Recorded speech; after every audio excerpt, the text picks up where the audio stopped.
The first public notice made Patricia Kennedy look like a woman entering the last perfect Kennedy marriage.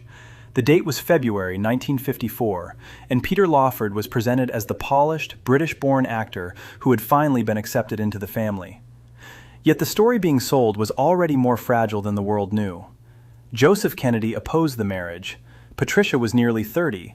Her intended had been cut loose by the studio that once signed him, and the courtship had lasted for 5 uncertain years, with long interruptions. To understand why she still said yes, begin somewhere else, with the girl who grew up inside a family machine that did not quite know what to do with a daughter who wanted a profession.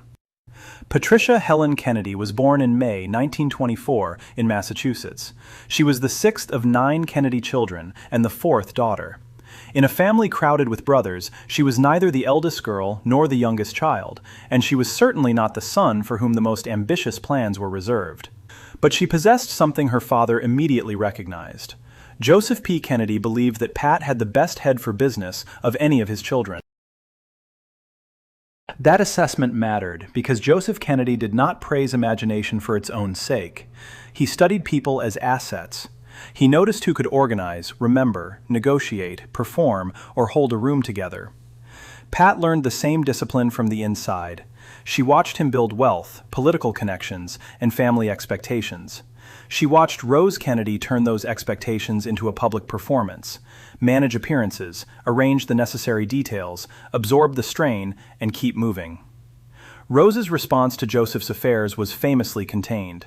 She did not wage a public campaign against him. She withdrew into silence, travel, religious practice, and the management of family life. Patricia grew up observing that method for years. The lesson was not that conflict was absent. It was that conflict could be made socially manageable. A family could survive a scandal if everyone understood what to reveal, when to speak, and when to leave the room. Pat learned the importance of that public face, but she did not inherit the role that usually came with it. The Kennedy sons were prepared for power. The daughters helped create the atmosphere in which power could operate.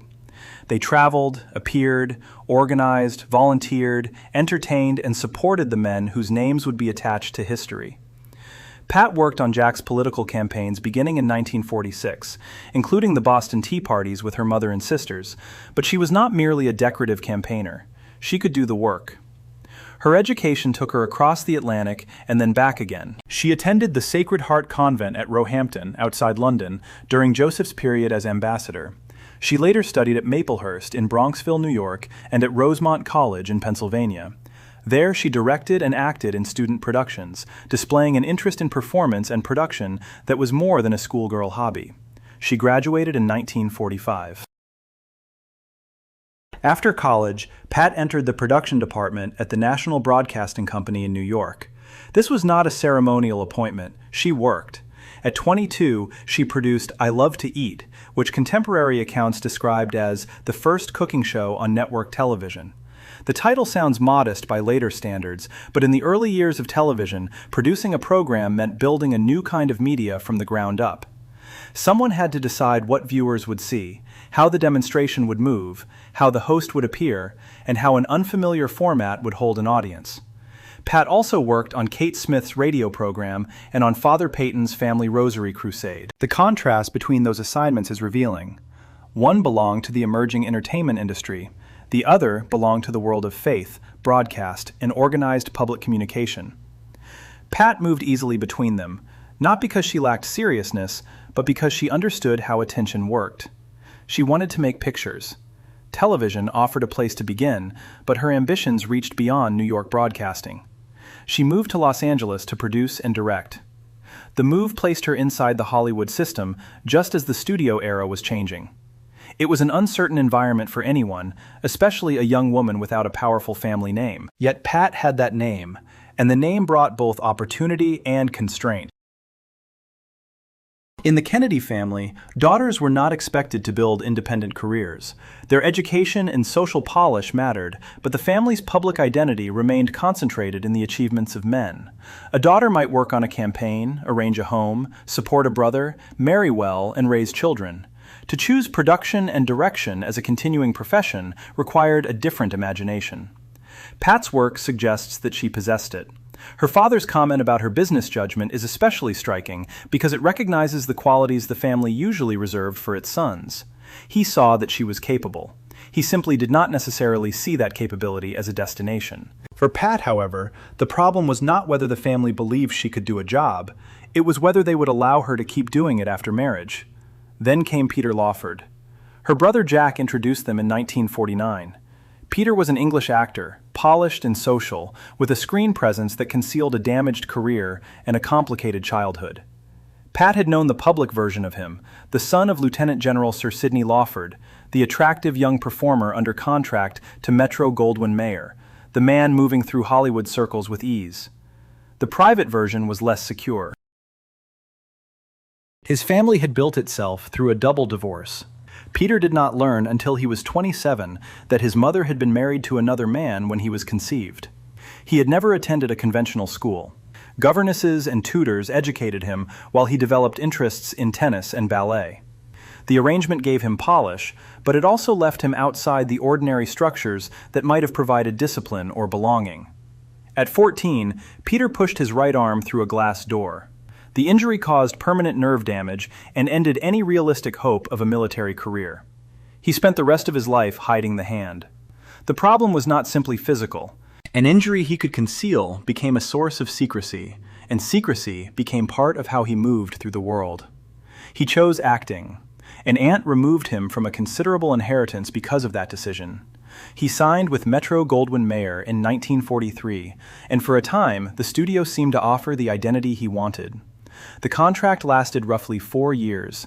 By 1953, an economy drive had ended it, along with the contracts of other players. Peter was working mainly in television guest roles. He was an Episcopalian, not a Catholic. He agreed to raise any children as Catholics, but did not convert. That distinction would matter inside the Kennedy family, where religion was part of identity, discipline, and public respectability. Pat's family could accept a Protestant son-in-law, but Joseph Kennedy was not a man who accepted uncertainty without examining the cost. The engagement was announced in February 1954. The period before it had lasted 5 years, but it was intermittent rather than steady. During those years, Pat continued working in television and political campaigns.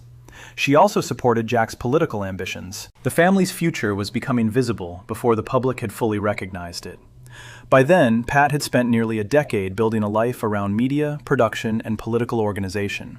She had crossed the Atlantic for school, entered a major broadcasting company, produced a television program, worked in radio, directed in Los Angeles, and helped campaign for her brother. She had not become a famous director, and the family did not present her as one, but she had done enough to show that marriage would not be a doorway into adulthood. It would be a decision that interrupted an existing direction. Joseph Kennedy opposed the match.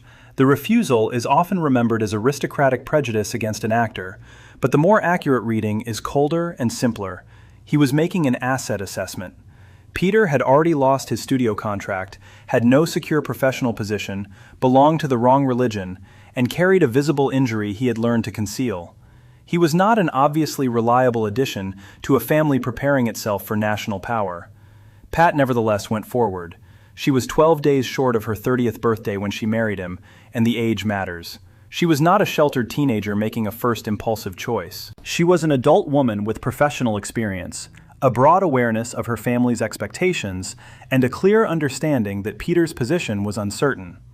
She also had a family role to perform, the daughter who would help extend Kennedy influence into Hollywood. Her marriage to Peter Lawford, therefore, began at the intersection of two stories. One was the story of a woman who had been trained to be useful and had quietly built a career before anyone expected her to have one. The other was the story of a man whose life had been shaped by injury, secrecy, rejected inheritance, and a profession that had already started leaving him behind. The courtship had lasted 5 years because Pat and Peter kept returning to one another. The engagement announcement in February offered a public answer, but not a simple one. She knew the risk of becoming Peter's wife.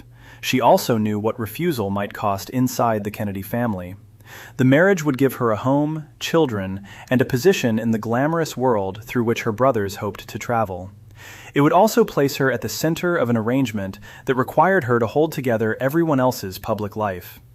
Patricia Kennedy entered that marriage as more than the bride in a celebrity wedding. She was the Kennedy daughter with the best business head, the young producer who had helped television find one of its earliest formats, the campaign worker who understood machinery from the inside, and the woman who had spent her childhood learning that a family could survive almost anything if its appearance remained intact.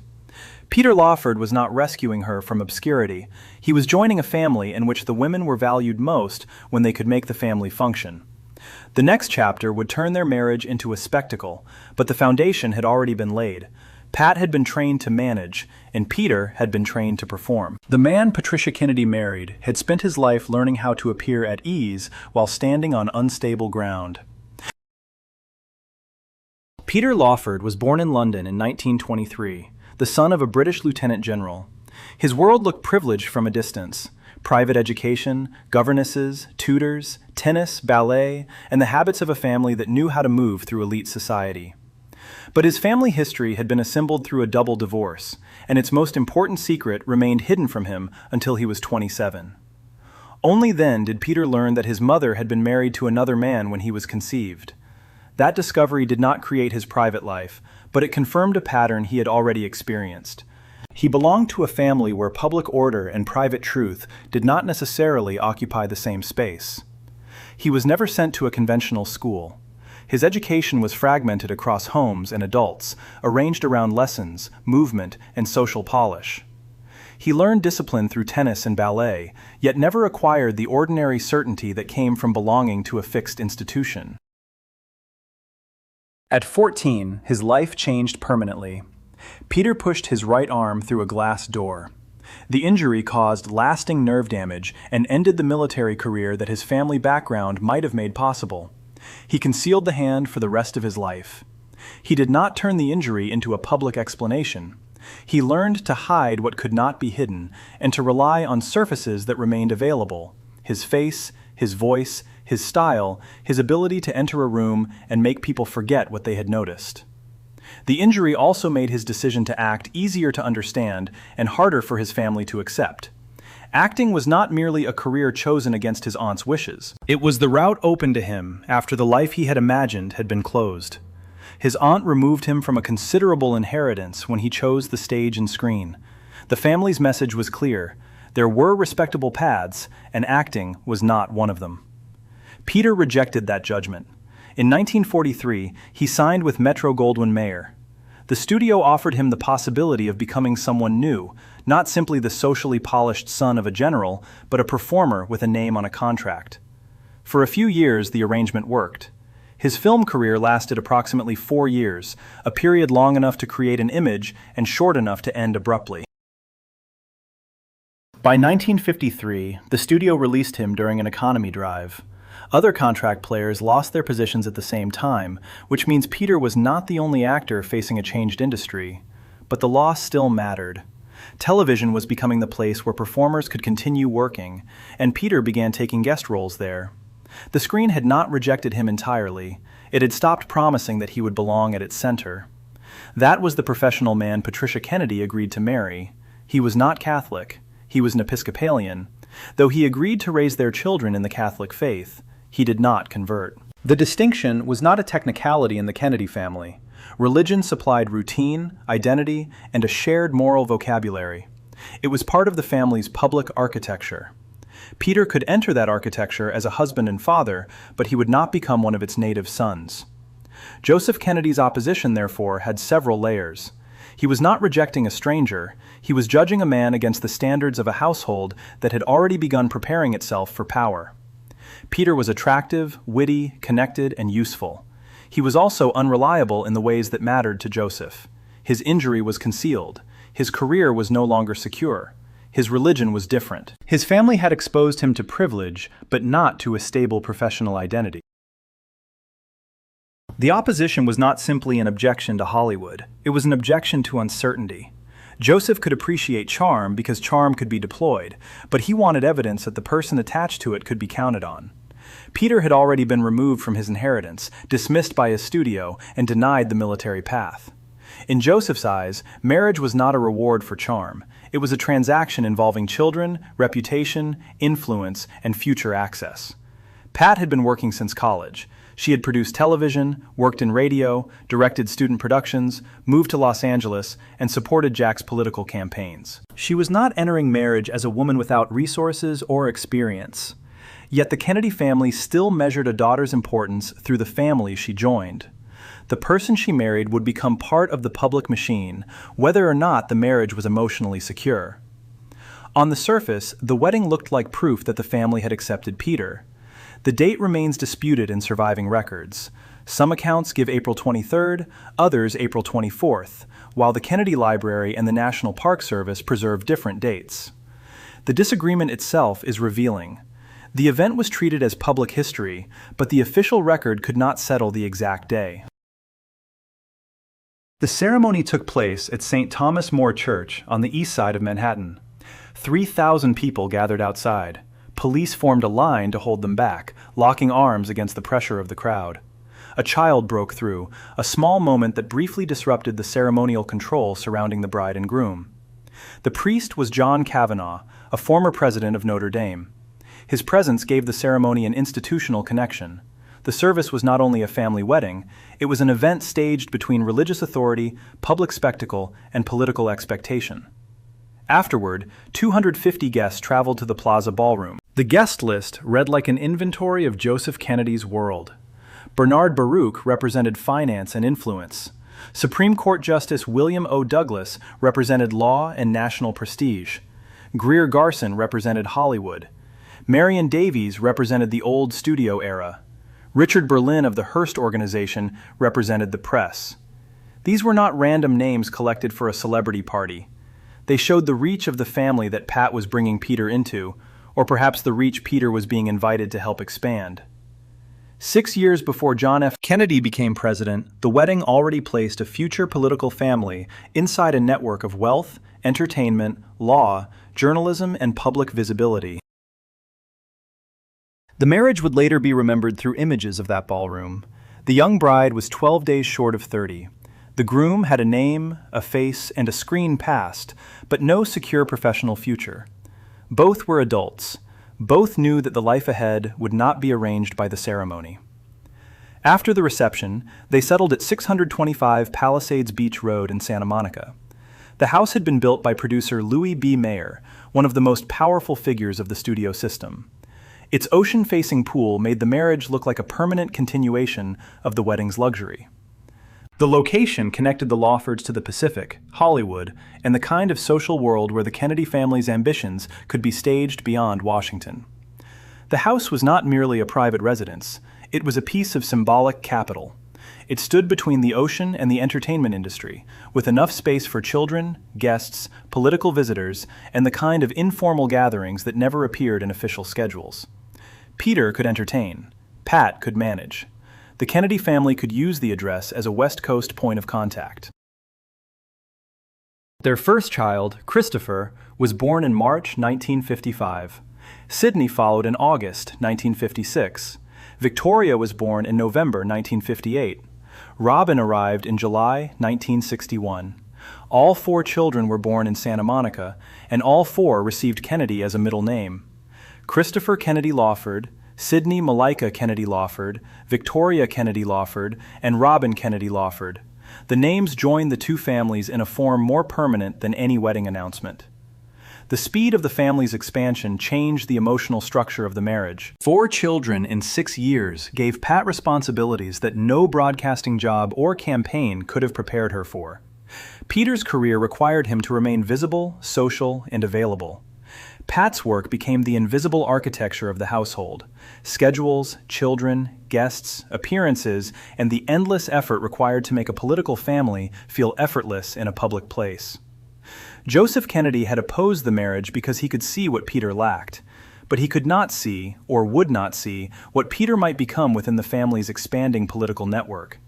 The actor who had lost his studio contract could still be valuable in Hollywood. The social outsider could still open doors. The man with a damaged hand could still become a connection between the Kennedys and the entertainment world they needed to understand. The wedding, therefore, joined more than a bride and groom. It joined a daughter, trained in production and public management, to a performer trained in adaptation and charm. It joined a family entering politics to a man trying to remain relevant after the studio era had moved on. It joined a house built by one of Hollywood's most powerful producers to a political family that would soon require a West Coast address. Pat had not married a rising star. She had married a man whose strongest professional resource was still his ability to belong in the room. That ability would bring him close to the center of American power. It would also make his position increasingly dependent on the family whose approval he had not originally possessed. The house on Palisades Beach Road did not remain a private home for long. For the Lawfords, Santa Monica became a place where children, actors, political visitors, campaign workers, and family obligations could be folded into the same daily schedule. For the Kennedys, it became a West Coast political station. John F. Kennedy could stay there when he was in Los Angeles. People who mattered to his future could be invited, hosted, introduced, and made to feel that they had entered the inner circle. The arrangement was convenient, but it depended on Pat's ability to keep the machinery running. Peter supplied the easy social surface. He knew Hollywood, understood the importance of being seen, and could move between performers and politicians without appearing to change rooms. Pat supplied the discipline underneath. She had learned, in her family, that influence was not built by one dramatic gesture. It was built through invitations, schedules, loyalty, and the careful management of appearances. By the late 1950s, Peter's film career no longer offered the security it once had. In 1959, Frank Sinatra brought him into the Rat Pack. The group's nickname for him was the brother-in-law. The label described a relationship, not necessarily a friendship. It was witty because Peter was not yet the brother-in-law of the president. It was also accurate because his value inside the group came from the family connection he was expected to provide. Peter had acquired the rights to a heist story. The project became Ocean's 11, a film that placed the Rat Pack at the center of a story about a coordinated robbery. The movie did not make Peter's career stable, but it tied his public identity to Sinatra in the group's mythology. Late-night glamour, hard-edged humor, polished suits, and a sense that politics and entertainment were only a few rooms apart. In 1960, Peter became a United States citizen on April 23rd, in time to vote in the presidential election that November. The timing was practical. It also completed a transformation that had been underway for years. The British-born actor was becoming an American public figure, connected to a presidential campaign through his wife's brother. Pat campaigned for Jack across the country. She traveled, appeared, and worked on his behalf, as she had worked on the earlier political campaigns that helped establish his path. The public story of the Kennedys often concentrated on the men who spoke from platforms and the women who stood beside them. But the family system required more than visibility.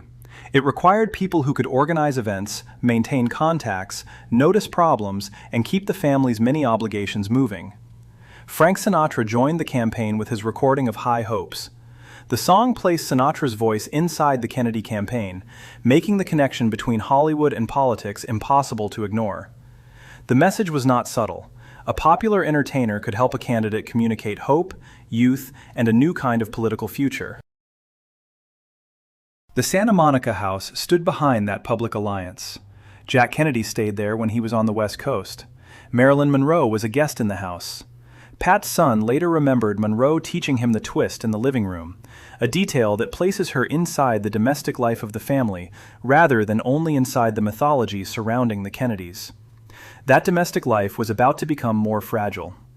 In December 1961, Joseph Kennedy suffered a stroke while in Palm Beach.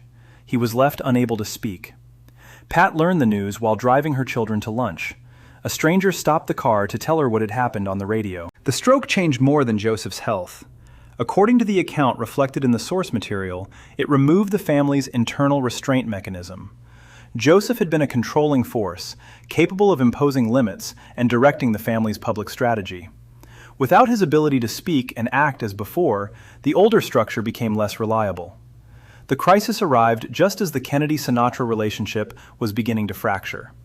In March 1962, the president was scheduled to stay at Sinatra's Palm Springs house. Sinatra had built a helipad for the visit. The arrangement appeared to confirm the closeness between the entertainer and the White House. The president would come to Sinatra's home, and the helipad would make the visit easy, private, and practical. Robert Kennedy objected. He was concerned about Sinatra's associations with figures connected to organized crime.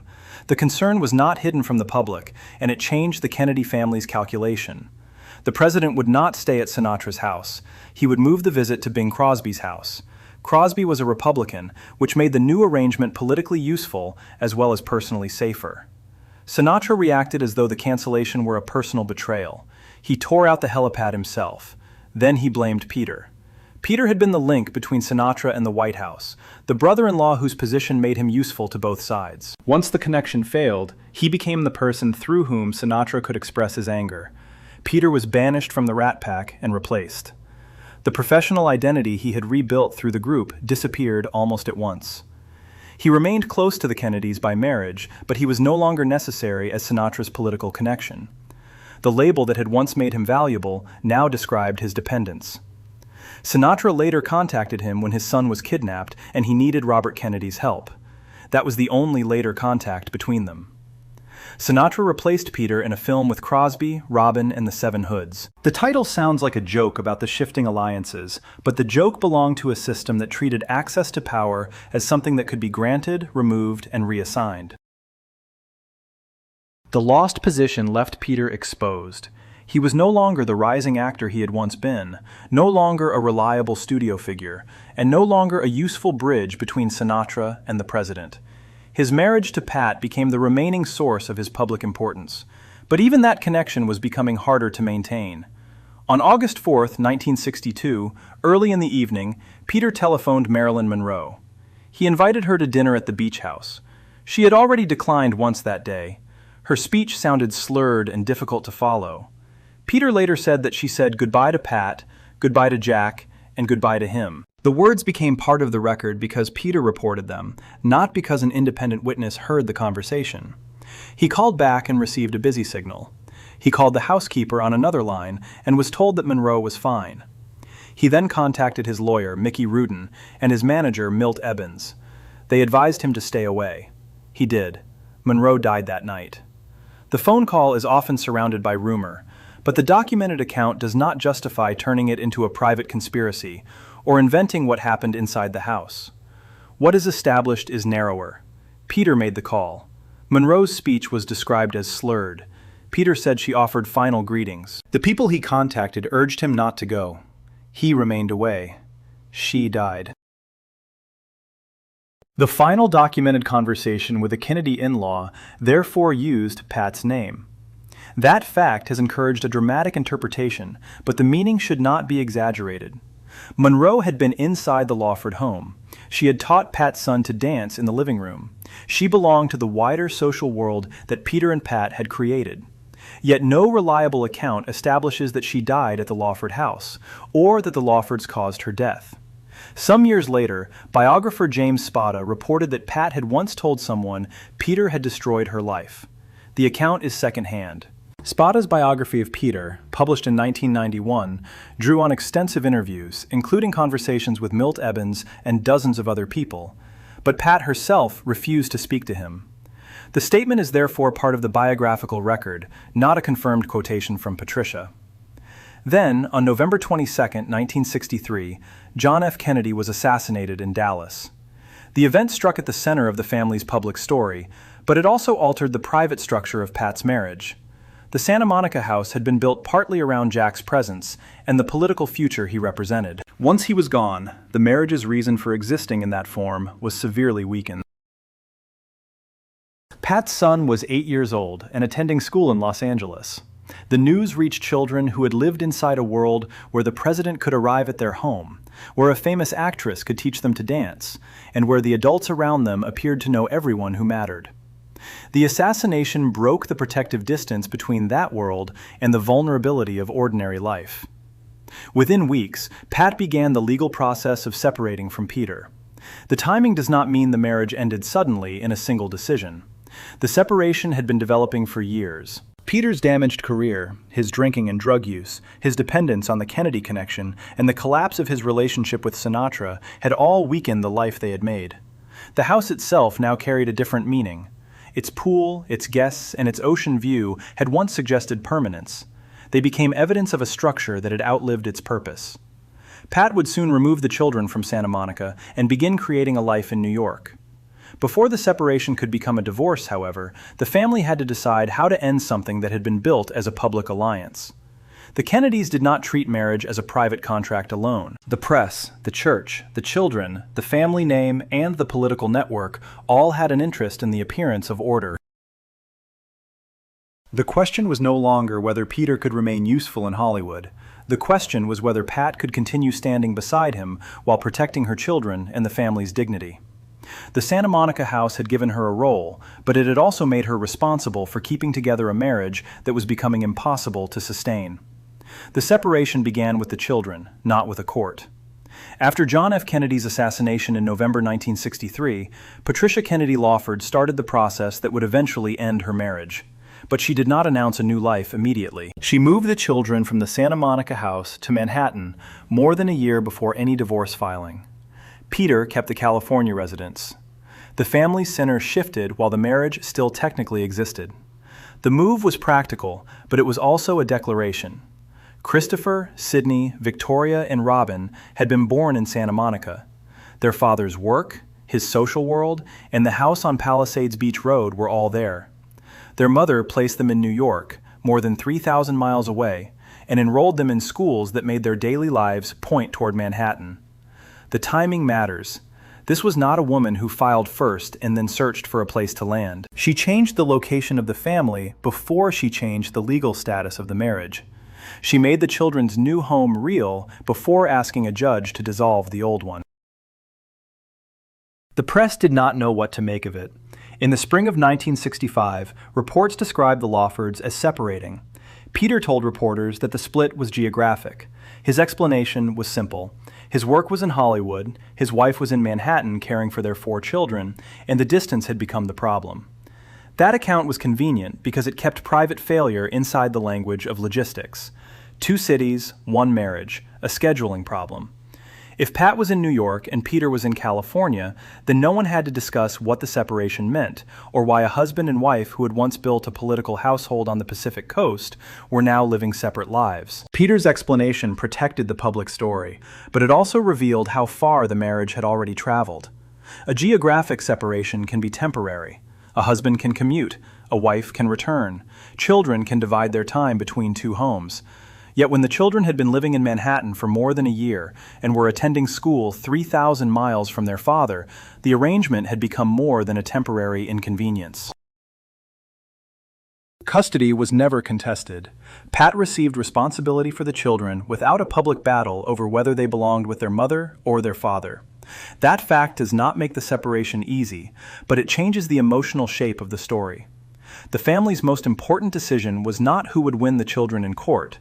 It was where the children would live while the adults rebuilt their lives. January 1966 brought a more formal statement. Peter's lawyer announced that the couple had reached an amicable separation in Manhattan. The word amicable was useful. It gave the press a surface it could repeat without forcing the family to explain the years of distance, dependence, conflict, and private damage that had brought them there. But New York divorce law in 1965 permitted divorce essentially on one ground: adultery. To divorce in New York, Pat would have had to accuse Peter on the record. That requirement placed her in an impossible position as a Catholic woman from a family in which divorce was already difficult, and as the mother trying to protect 4 children from a public scandal. She did not need to turn Peter's conduct into a courtroom accusation in order to end the marriage. She needed a jurisdiction that asked less of her. Idaho offered another route. It required 6 weeks of residency and imposed a far less demanding standard. The answer was not to flee New York in secrecy. Pat went to Sun Valley, Idaho, on a skiing trip she had begun with her brother Bobby. Friends told reporters she might remain for 6 weeks. She did. The trip looked like a holiday. Bobby Kennedy was photographed on the slopes. Jackie Kennedy joined him in Sun Valley. The family image remained intact. A winter vacation, siblings together, children nearby, a lodge full of familiar names. But beneath the surface, the trip was also a legal maneuver. Pat was using the time to establish residency. The contrast is one of the most revealing parts of the divorce. Bobby Kennedy appeared publicly on the ski slopes, while Pat carried out the quiet work of meeting the residency requirement. The family machine did not stop performing simply because it was helping one of its own leave a marriage. It adjusted the performance. On February 1, 1966, an Idaho judge granted the divorce. The hearing lasted 12 minutes. It took place in a closed courtroom. Pat left through the back door of the courthouse, where a car from the lodge was waiting. The back door matters because it explains the family's understanding of the event. Pat was ending a marriage that had been presented publicly as a glamorous union between Hollywood and the Kennedys. Yet the final legal act was deliberately kept away from the crowd. The courtroom was closed. The exit was private. The waiting car carried her back into the world of the family retreat. The speed of the hearing should not be mistaken for the speed of Pat's decision. More than a year had passed since she moved the children to New York. The assassination had removed the political future that had helped hold the marriage together. The Santa Monica house had lost its central purpose. The Sinatra relationship had collapsed. Peter's professional identity had become almost entirely dependent on the Kennedy name. Pat's life had moved in another direction. The marriage did not end when she left California, and it did not end when the press reported a separation.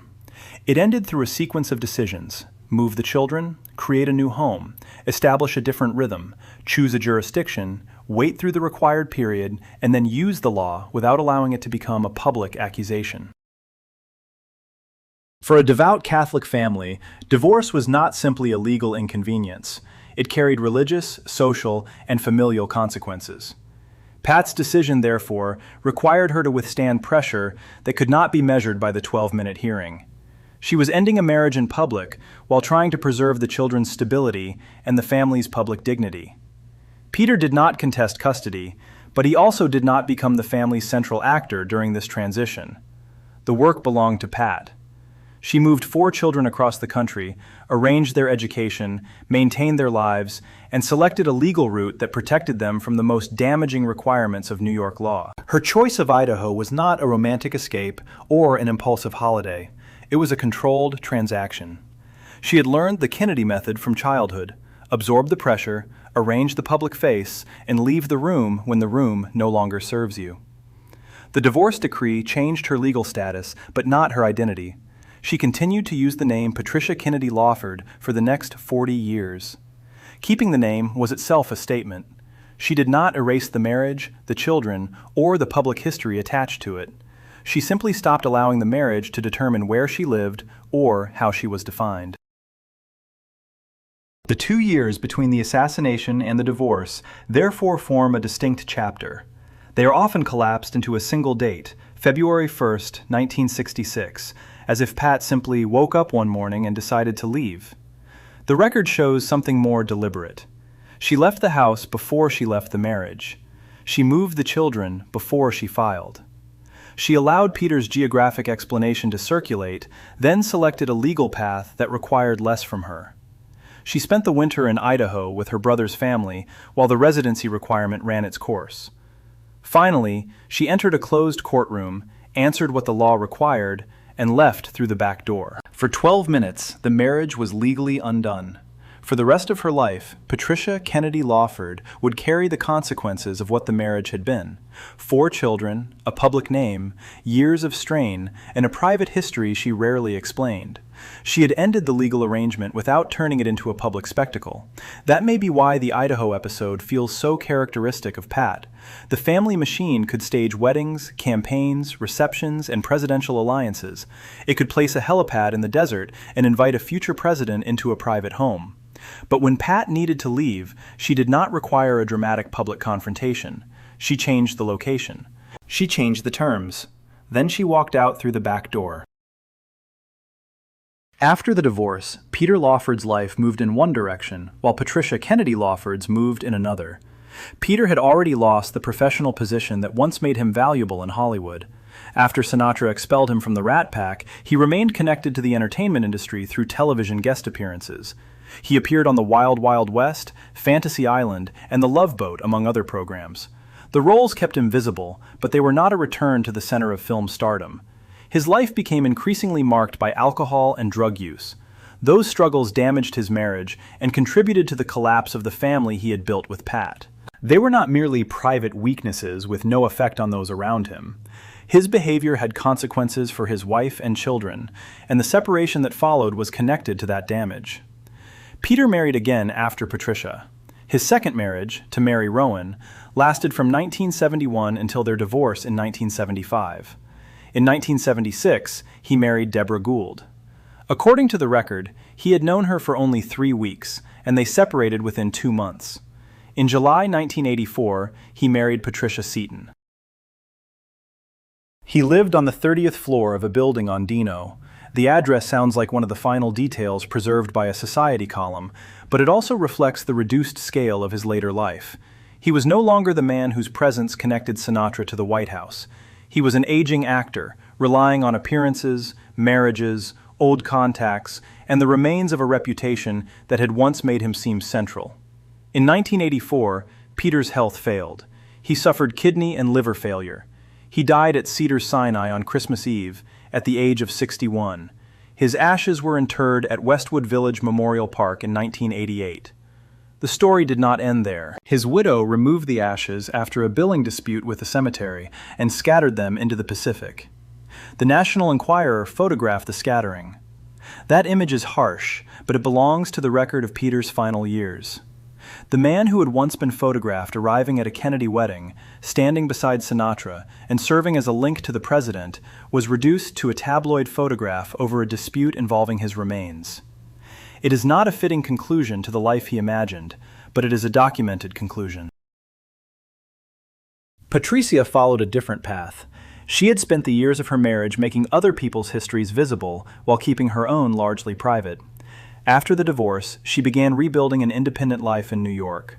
She had already shown that she could work before marriage. She had produced television, worked in radio, directed student productions, and helped run political campaigns. Now she had to discover what those abilities could become once they were no longer subordinated to Peter's public identity or to the Kennedy family's collective performance. One of the most important projects was That Shining Hour, a memorial book for John F. Kennedy. It appeared in 1969, 3 years after the divorce and 6 years after the assassination. Pat edited and produced the book. She collected the contributors herself and inscribed copies by hand. The book was 306 pages, bound in dark blue cloth with gold on the spine. It was privately printed by a lithographer in Massachusetts. There was no trade edition. It was distributed only to family and friends. The contributors included Ted Kennedy, Jacqueline Onassis, Arthur Schlesinger, Robert McNamara, Justice Douglas, Cesar Chavez, Jimmy Breslin, Pete Hamill, George Plimpton, and Averell Harriman. Their names show the range of the world Pat could assemble. They included family, political figures, writers, labor leaders, journalists, and public servants. The project was not a commercial publishing venture. It was a private act of memory, designed for a limited circle. One copy went to David Ormsby Gore, the British ambassador and close friend of John Kennedy. Pat inscribed it, "For David, with much love, Pat." The inscription is short, but it reveals the private manner in which Pat maintained the connections that mattered to her. The book was not published for a mass audience. It was created through personal relationships, carefully assembled and handed directly to the people who had shared the history. In that sense, That Shining Hour represents the career she had wanted before marriage but had been unable to build openly. Pat could not simply become an independent producer in the way she might have done if the family had treated her professional ambitions as normal.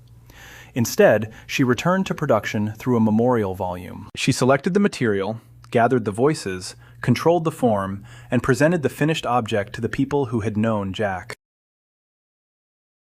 The work also shows how she handled grief. The Kennedy family's public response was organized and ceremonial, but Pat's project was intimate. She did not write a sweeping account of her brother's life.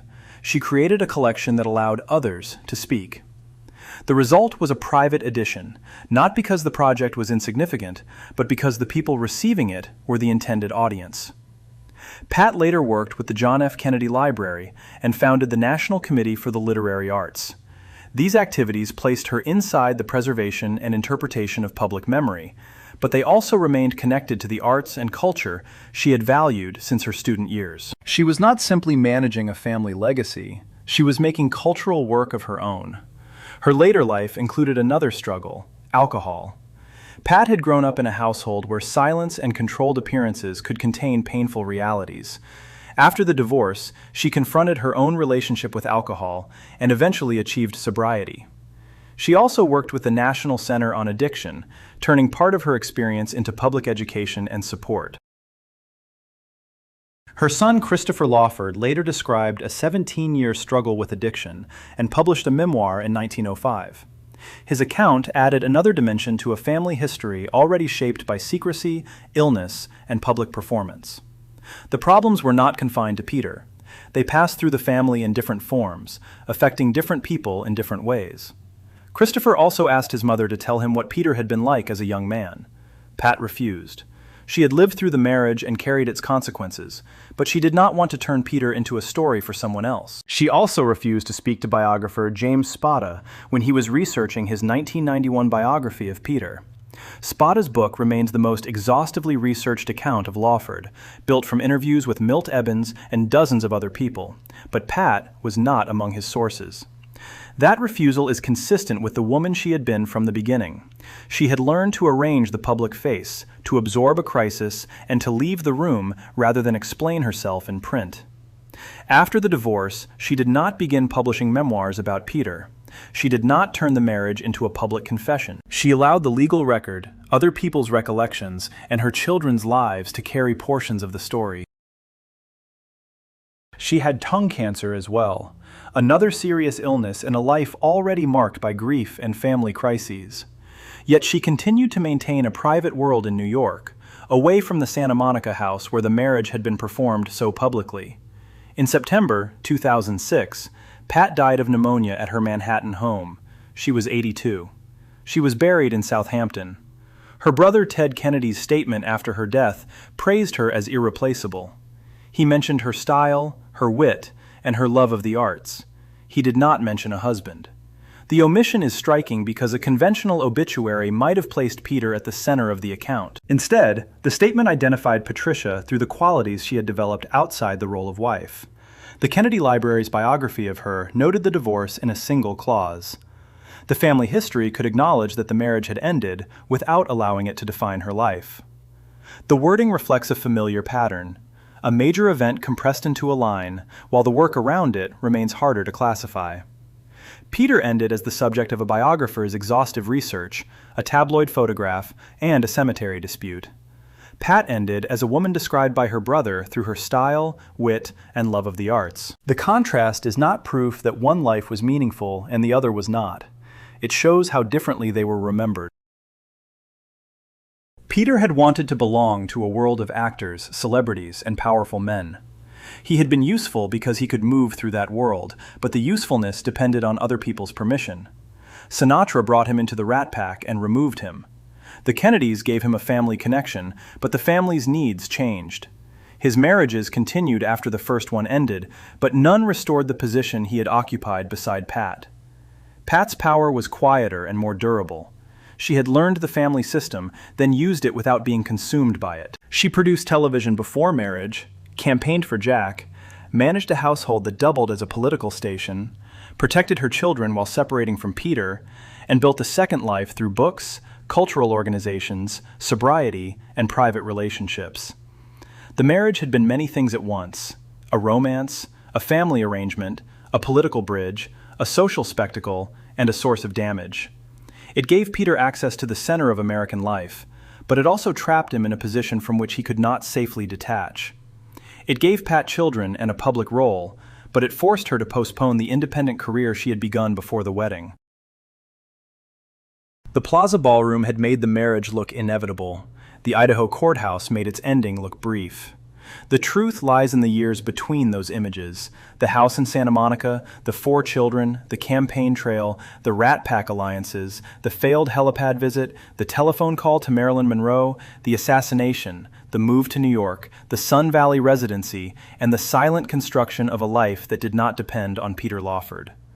Pat did not win by turning the marriage into a public battle. She won by leaving it in stages. The divorce was granted on February 1st, 1966, after 12 minutes in a closed Idaho courtroom. She left through the back door. But the real separation had happened earlier, when she moved the children away from the ocean-facing house and began deciding what their lives would look like without the machinery that had once made the marriage seem necessary. The family could have remembered her as Peter Lawford's wife. The family instead remembered her as irreplaceable. The Kennedy Library could have made the divorce the defining fact. It placed the divorce in one clause and allowed the rest of her life to remain more complicated. Peter's final photograph captured ashes scattered into the Pacific. Pat's final legacy was a book, privately printed, with her own handwriting inside the copies. One page read, "For David, with much love, Pat." It was not a national slogan. It was not a campaign message. It was the work of a woman who knew how to create a lasting object without demanding that the entire world witness it. That may be the final answer to the story of Patricia Kennedy and Peter Lawford. Peter's public life was built on being seen in the right room with the right people. Pat's was built on learning what happened behind the public arrangement, then deciding what to preserve, what to remove, and what to build after the room had emptied. She had entered marriage as the Kennedy daughter with the best business head. She left it as a woman whose work could no longer be reduced to the husband who had once made her life look glamorous from a distance.